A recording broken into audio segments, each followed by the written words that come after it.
Hi guys, welcome to my Pathshala. मैं राजेंद्र दुबे आप सभी का पाठशाला पे स्वागत करता हूं और सभी को गुड मॉर्निंग करता हूं। ठीक, तो हम लोग पढ़ रहे हैं क्या? Indian polity. क्या पढ़ रहे हैं? इंडियन पॉलिटी पढ़ रहे हैं। तो देखते हैं कि हम लोग कितना इंडियन पॉलिटी में पढ़ चुके हैं, इंडियन कॉन्स्टिट्यूशन में, और कितना अभी बाकी है हमें पढ़ना।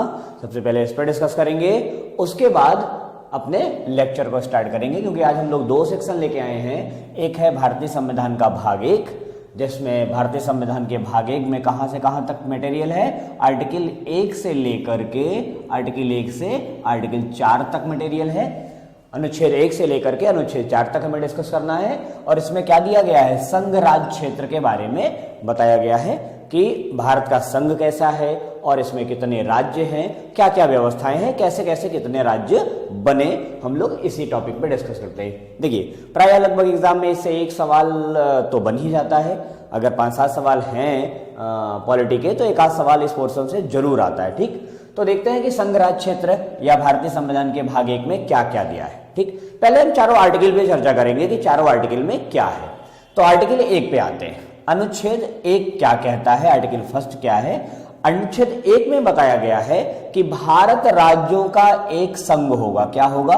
भारत राज्यों का एक संघ होगा।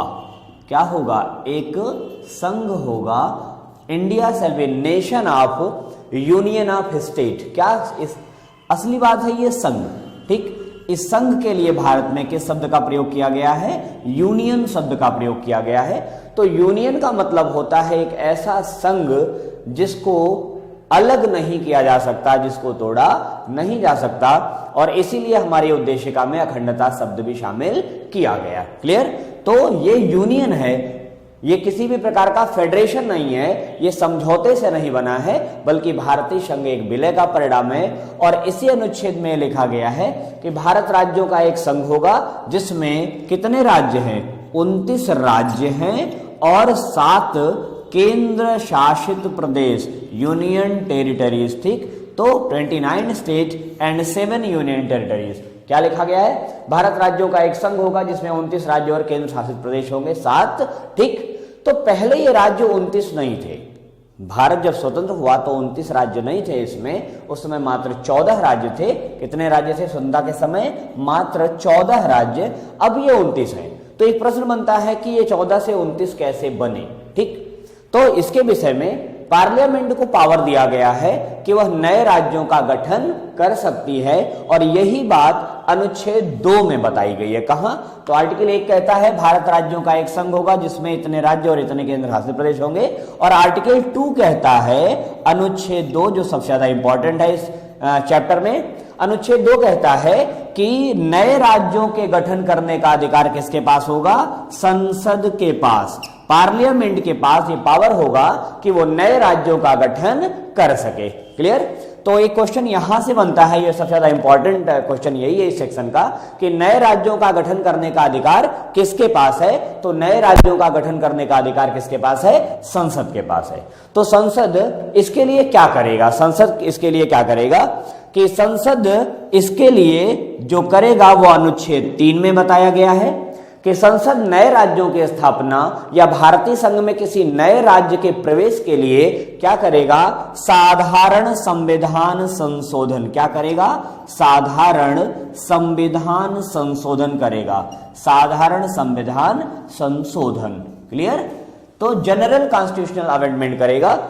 तो जब भी भारत संघ में कोई राज्य शामिल होना चाहे या भारत के ही किसी दूसरे राज्य को विभाजित करके 2 राज्यों की स्थापना की जाए, जैसे उत्तर प्रदेश को विभाजित करके उत्तराखंड भी बनाया गया, मध्य प्रदेश को विभाजित कर छत्तीसगढ़ बनाया गया, बिहार को विभाजित कर झारखंड बनाया गया, और अभी लेटेस्ट 2014 में आंध्र प्रदेश को विभाजित करके तेलंगाना बनाया गया। तो ये नए राज्य जो बनाए गए विभाजन के आधार पर, उसके लिए पार्लियामेंट क्या करती है? एक साधारण संविधान संशोधन करती है, और जिसके द्वारा नए राज्य स्थापित हो जाते हैं। तो अनुच्छेद 1 भारत राज्यों का एक संघ होगा जिसमें 29 राज्य और 7 केंद्र शासित प्रदेश होंगे। अनुच्छेद 2 नए राज्यों का गठन, नए राज्यों का गठन मतलब स्थापना, स्टेबल करना, ठीक। तो नए राज्यों का गठन करने का अधिकार किसके पास होगा? संसद के पास होगा। और संसद कैसे करेगी? साधारण संविधान संशोधन। तो पहला, दूसरा और तीसरा अनुच्छेद क्लियर हुआ? क्लियर? इसका जल्दी से एक स्क्रीनशॉट लीजिए। तो आगे बढ़ते हैं हम लोग जल्दी। ओके, आते हैं अनुच्छेद 4 पर हम लोग। किस पर? आर्टिकल 4 पर, कि अनुच्छेद 4 में क्या कहा गया है, ठीक। तो अनुच्छेद 4 में यह बताया गया है कि आर्टिकल 4 में बताया गया है कि यदि पार्लियामेंट आर्टिकल 2 या आर्टिकल 3 के द्वारा जो डिसीजन लेती है वो कैसे लेगी? साधारण संविधान संशोधन, साधारण संविधान संशोधन, जनरल कॉन्स्टिट्यूशनल अमेंडमेंट के द्वारा।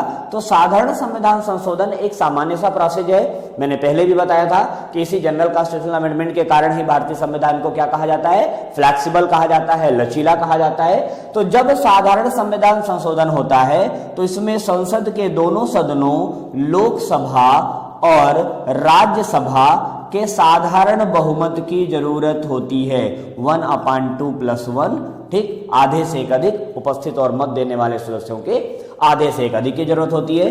तो साधारण संविधान संशोधन की कंडीशन में किसी नए राज्य की स्थापना की जा सकती है, लेकिन इसके लिए चौथे अनुच्छेद में बताया गया कि इसके लिए आर्टिकल 368 की जरूरत नहीं होगी। मतलब अनुच्छेद 4 में बताया गया है कि 2 और 3, अनुच्छेद 2 और 3 के तहत जब पार्लियामेंट अपने पावर का इस्तेमाल करेगी तो साधारण संविधान संशोधन का प्रयोग करेगी। आर्टिकल 368 में दिए गए संवैधानिक संशोधन का प्रयोग नहीं करेगी, क्योंकि 368 में संसद के दोनों सदनों में 2/3 बहुमत की आवश्यकता होती है। क्लियर?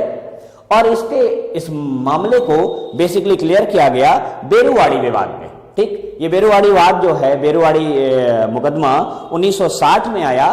बेरुवाड़ी क्षेत्र पंजाब जो है पाकिस्तान को देना था, इसमें सुप्रीम कोर्ट का डिसीजन आया। देखिए, 2 चीजें यहां जानना जरूरी है कि जब भारत अपनी सीमा के अंदर ही किसी राज्य का निर्माण कर रहा हो, किसी राज्य का विभाजन कर रहा हो, या फिर भारत किसी दूसरे क्षेत्र को भारत में उसकी सहमति से विलय कर रहा हो, तो जब भारत अपनी सीमा में ही किसी राज्य में किसी प्रकार का परिवर्तन कर रहा है, किसी राज्य को घटा बढ़ा रहा है, जोड़ रहा है या विभाजन कर रहा है, तो इसके लिए साधारण संविधान संशोधन अनुच्छेद 2 और 3 का प्रयोग हो जाता है।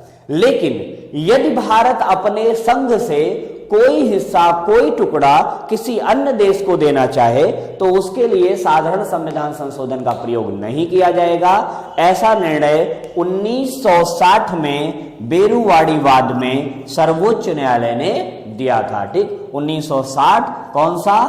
बेरुवाड़ी वाद, ठीक। बेरुवाड़ी मुकदमे में सर्वोच्च न्यायालय ने दिया कि यदि भारत कोई भी क्षेत्र किसी अन्य देश को देना चाहता है तो उसके लिए क्या करेगा? उसके लिए 368 अनुच्छेद 368 में दी गई प्रक्रिया का पालन करेगा। मतलब दोनों सदनों से उपस्थित और मत देने वाले सदस्यों का 2/3 बहुमत होना अनिवार्य होगा। ओके, तो ये रही चारों अनुच्छेद की बातें। अब आते हैं कि भारत जब स्वतंत्र हुआ तो राज्यों की क्या कंडीशन थी और उसके बाद कैसे कैसे इनका सफर 14 से 29 तक पहुंचा, ठीक। इस मुद्दे पे हम लोग चर्चा करेंगे पहले। तो जैसा कि मैंने अभी बताया आपको कि भारत की स्वतंत्रता के समय कुल कितने राज्य थे? 14 राज्य, जो कि परिणाम किसके थे? भारत में 562 देसी रियासतें थी। क्या थी? देसी रियासतें। इन रियासतों में से 559 रियासतों का विलय करके 14 राज्य बने, ठीक। लेकिन इनमें से 3 रियासतों का विलय नहीं हो पाया। कितने? 3 रियासतों का विलय नहीं हो पाया। क्यों? ऐसा हुआ क्यों था, इसके बारे में बता देते हैं। 1947 में ब्रिटेन की संसद ने भारतीय स्वतंत्रता अधिनियम पारित किया और ब्रिटेन के सम्राट ने 18 जुलाई 1947 को इस एक्ट पर हस्ताक्षर किए। तो इस एक्ट में प्रावधान क्या था? इस अधिनियम में प्रावधान यह था कि भारत और पाकिस्तान नाम के 2 राष्ट्र होंगे। कौन कौन से? भारत और पाकिस्तान। और उसके बाद इन देसी रियासतों को यह फ्लैक्सिबिलिटी दी गई थी, देसी रियासतों को यह छूट थी कि ये चाहे भारत संघ में मिल जाए और चाहे पाकिस्तान में मिले और चाहे तो अपना स्वतंत्र अस्तित्व बनाए रखें। ये व्यवस्था 1947 के भारतीय स्वाधीनता अधिनियम में बताई गई थी। तो इस आधार पर 559 रियासतों का विलय कर लिया गया और जो ये 3 रियासतें बच गई, इन 3 रियासतों का विलय भारत में नहीं हुआ था। वो 3 रियासतें कौन कौन सी थी, पहले वो देख लेते हैं। ठीक, तो 559 रियासतों को विलाया। 3 रियासतों में एक है जम्मू एंड कश्मीर, जम्मू कश्मीर, इसका विलय नहीं हुआ। दूसरी रियासत है जूनागढ़, जूनागढ़ रियासत, और तीसरी रियासत है हैदराबाद। ठीक, हैदराबाद रियासत। ये 3 रियासतों का विलय भारत में नहीं हुआ। एक एक रियासत में चर्चा करेंगे। जम्मू कश्मीर के राजा थे हरि सिंह। ठीक, हरि सिंह यहाँ के राजा थे। इन्होंने ब्रिटिश सरकार के साथ समझौता किया था कि कश्मीर को राष्ट्रमंडल का सदस्य घोषित कर दिया और उसके साथ साथ कश्मीर का एक अलग अस्तित्व बनाए रखा। न तो कश्मीर भारत में विलय हुआ और ना ही पाकिस्तान में। ठीक, तो कश्मीर ना भारत में आया और ना जब पाकिस्तान में आया तो यह स्वतंत्र अस्तित्व बनाए रखा।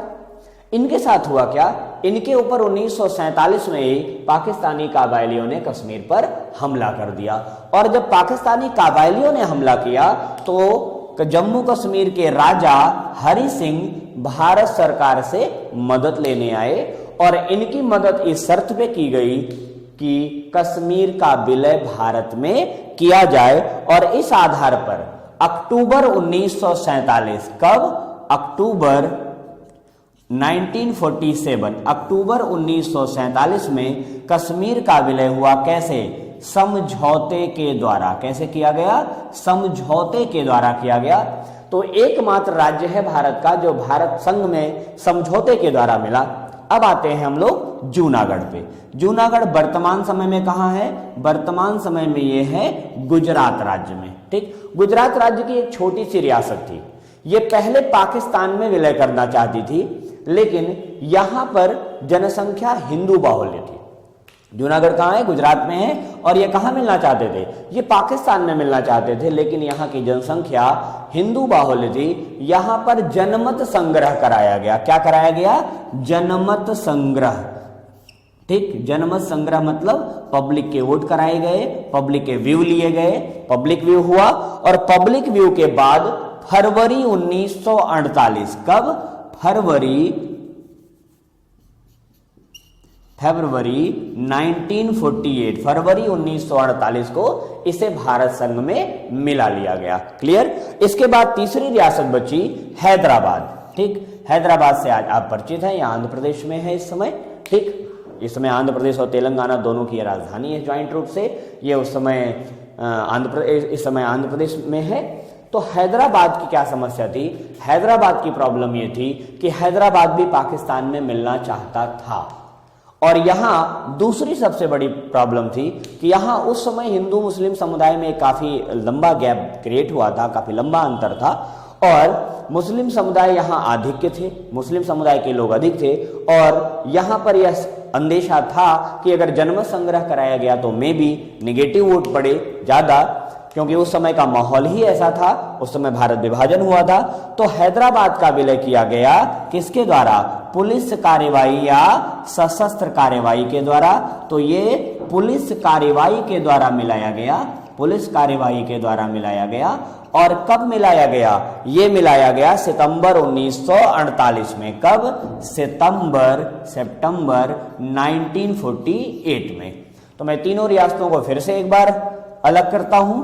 ठीक, ये है जम्मू कश्मीर और ये है जूनागढ़। क्लियर। और ये है हैदराबाद। तो इन 3 रियासतों का विलय बाद में किया गया। जम्मू कश्मीर का विलय अक्टूबर 1947 में समझौते के द्वारा हुआ। जूनागढ़ का विलय गुजरात राज्य में है, जनमत संग्रह के द्वारा फरवरी 1948 में किया गया, फरवरी 1948। और हैदराबाद का विलय पुलिस कार्यवाही के द्वारा सितंबर 1948 में किया गया। तो इस प्रकार ये सारी रियासतें भारत में मिल गई। ठीक, इसी के साथ साथ जब ये रियासतें मिली तो थोड़ी सी समस्या भारत में क्रिएट हुई। पहले इसका जल्दी से स्क्रीन शॉट लें। अब वो समस्या क्या क्रिएट हुई उस पर हम लोग अभी चर्चा करेंगे। वो समस्या ये थी कि भारत में जो ये राज्य बने थे काफी बड़े बड़े भी थे और एक ही राज्य में कई भाषाई लोग, कई लैंग्वेज बोलने वाले लोग थे। इसको लेकर के थोड़ा सा विवाद उठ खड़ा हुआ और वो विवाद उठ खड़ा हुआ कैसे कि नए राज्यों की स्थापना की मांग उठने लगी।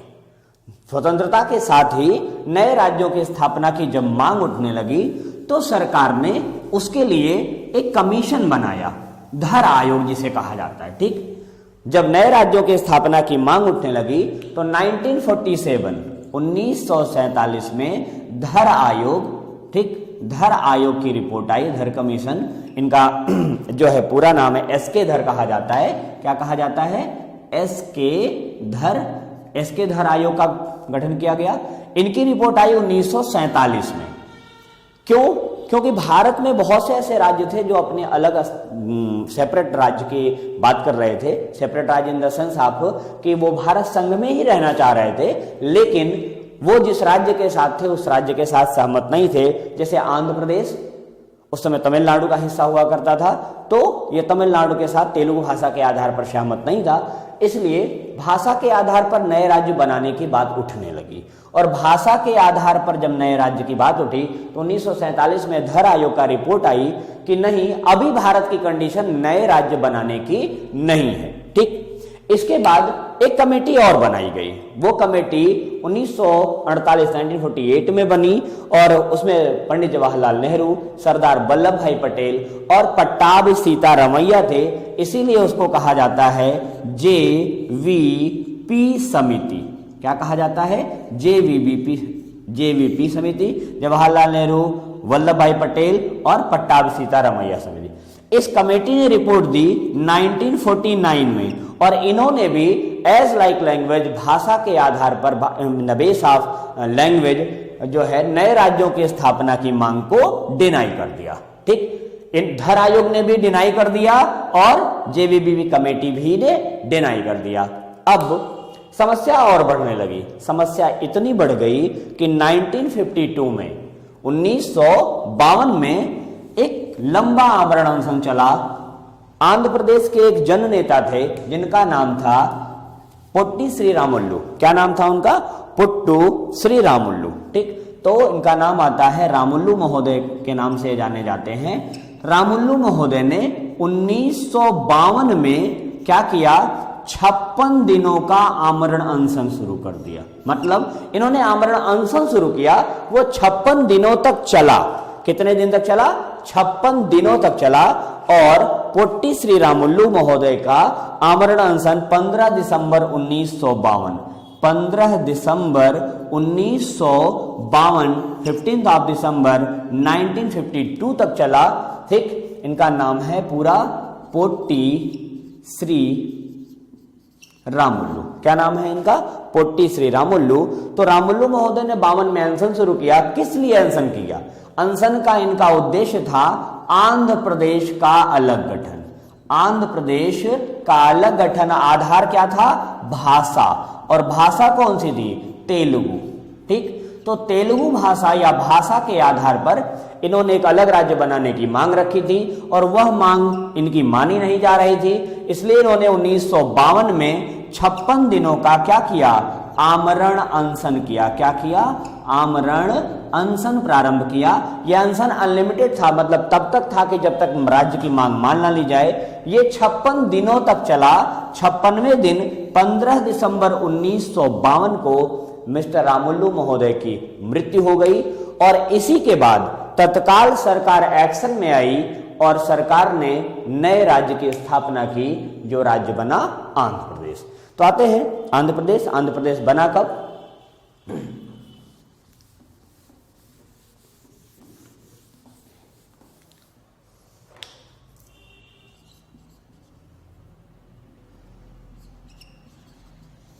आंध्र प्रदेश। आंध्र प्रदेश की स्थापना की बात करें आप, स्थापना हुई 1 अक्टूबर 1953 को। ठीक, इसके लिए भी एक कमेटी बनाई गई थी। तो इसकी स्थापना किस समिति की सिफारिश पे हुई? तो उस समिति का नाम है वाचू समिति। कौन सी समिति थी? वाचू समिति। वाचू समिति की सिफारिश पर हुई, क्योंकि जैसे ही रामुल्लू महोदय की मृत्यु होती है वैसे ये कमेटी बनाई जाती है वाचू समिति, और वाचू समिति ने रिकमेंड किया कि हाँ, आवश्यकता है कि भाषा के आधार पर नए राज्य का गठन किया जाए। तो ये भाषा के आधार पर बनने वाला पहला राज्य बना। ठीक, तो भाषा के आधार पर पहला राज्य कौन सा बना? आंध्र प्रदेश। कब स्थापना हुई? 1 अक्टूबर 1953 को। किस कमेटी की सिफारिश पर? वाचू समिति की सिफारिश पर। और इस राज्य के बनने के बाद देश में अन्य राज्यों में भी मांग उठने लगी। क्यों? क्योंकि जैसे हरियाणा है, हरियाणा में हिंदी बोली जाती है और पंजाब में पंजाबी, तो दोनों एक साथ थे, भाषा की विषमता थी। गुजरात और महाराष्ट्र ये दोनों एक साथ थे, तो गुजरात में गुजराती और महाराष्ट्र में मराठी, तो वहां पर भी भाषा के आधार पर विवाद था। और जब एक बार ये मौका मिल गया तो तत्काल इन राज्यों में भी भाषा के आधार पर नए राज्य बनाने की मांग उठने लगी। सरकार ने इस मांग को देखते हुए फिर एक कमेटी बनाई। ठीक, तो वो कमेटी किस नाम से जानी जाती है? इस पर चर्चा करने के पहले जल्दी से इसका एक स्क्रीनशॉट लीजिए और फिर आगे बढ़ते हैं। आते हैं उस कमेटी पर कि वो कौन सी कमेटी थी और कौन उसका चेयरमैन था और कब उसने क्या किया। ठीक, ओके, जल्दी करिए।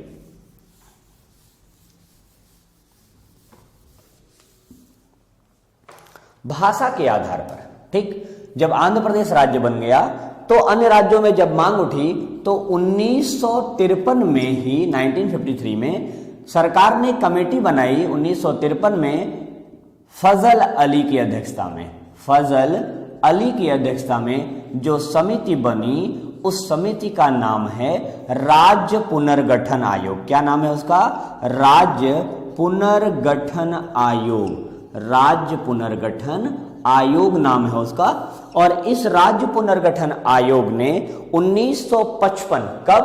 1955 दिसंबर, ठीक, दिसंबर 1955 में अपनी रिपोर्ट दी। और इस समिति को राज्य पुनर्गठन आयोग मतलब स्टेट रीऑर्गेनाइजेशन कमीशन कहा जाता है, राज्य पुनर्गठन आयोग। इसने 1955 में जब अपनी रिपोर्ट दी तो इस रिपोर्ट के बाद तत्काल भारत सरकार ने 1956 में एक कानून पारित किया जिसे राज्य पुनर्गठन अधिनियम भी कहा जाता है, स्टेट रीऑर्गेनाइजेशन एक्ट। ठीक, 1956 में राज्य पुनर्गठन अधिनियम पारित किया। अधिनियम, ठीक, जिसे एक्ट आप कहते हैं, अधिनियम पारित किया।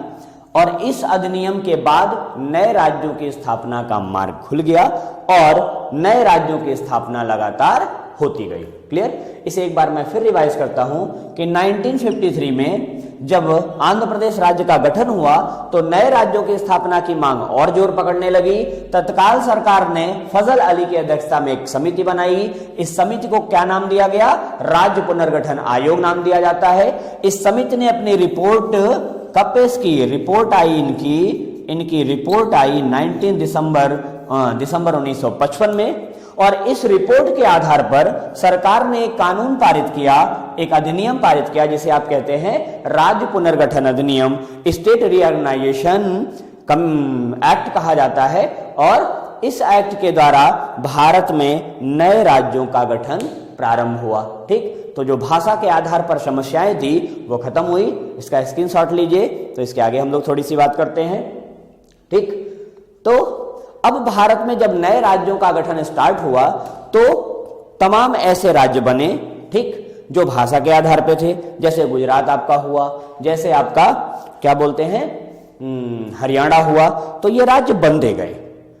और यहां पर दो चीजें आपको बताने लायक है कि भारत की स्वतंत्रता के बाद भी भारत का कुछ क्षेत्र भारत के कब्जे में नहीं था। वो क्षेत्र कौन कौन सा था उसके विषय में थोड़ी सी चर्चा करेंगे, और वह क्षेत्र कैसे मिलाया गया, क्योंकि बार बार यह सवाल बनता है और पूछा जाता है कि कैसे गोवा को, कैसे पांडिचेरी को भारत में मिलाया गया।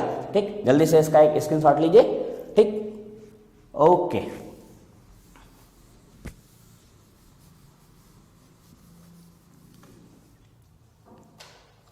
आते हैं। ठीक, तो क्या हुआ कि जब भारत स्वतंत्र हुआ और राज्यों की स्थापना हुई तो 3 प्रश्न यहां से अक्सर बनते हैं कि सिक्किम भारत में कैसे शामिल हुआ, क्योंकि सिक्किम जो आज भारत संघ का एक राज्य है, यह भारत में शामिल होने के पहले क्या था, एक स्वतंत्र राष्ट्र हुआ करता था। क्या था? एक स्वतंत्र राष्ट्र हुआ करता था, जैसा कि नेपाल और भूटान है। ठीक, और गोवा के साथ साथ दूसरा क्षेत्र है पांडिचेरी। ठीक, इस पांडिचेरी पर भी भारत सरकार का अधिकार नहीं था। ठीक, तो इन 3 क्षेत्रों का विलय भारत में कैसे हुआ, यह प्रश्न बार बार बनता है कि इनका विलय कैसे हुआ। तो सिक्किम एक पर्वतीय राज्य है। किसी भी पर्वतीय राज्य के विकास की समस्या बहुत बड़ी समस्या होती है। तो सिक्किम की जनता के आग्रह पर, सिक्किम की जनता ने आग्रह किया, इस आधार पर भारत ने सिक्किम का विलय कर लिया भारत में एक राज्य के रूप में। तो सिक्किम की जनता के आग्रह पर, सिक्किम का विलय कैसे हुआ, जनता के आग्रह पर, जनता के रिक्वेस्ट पर।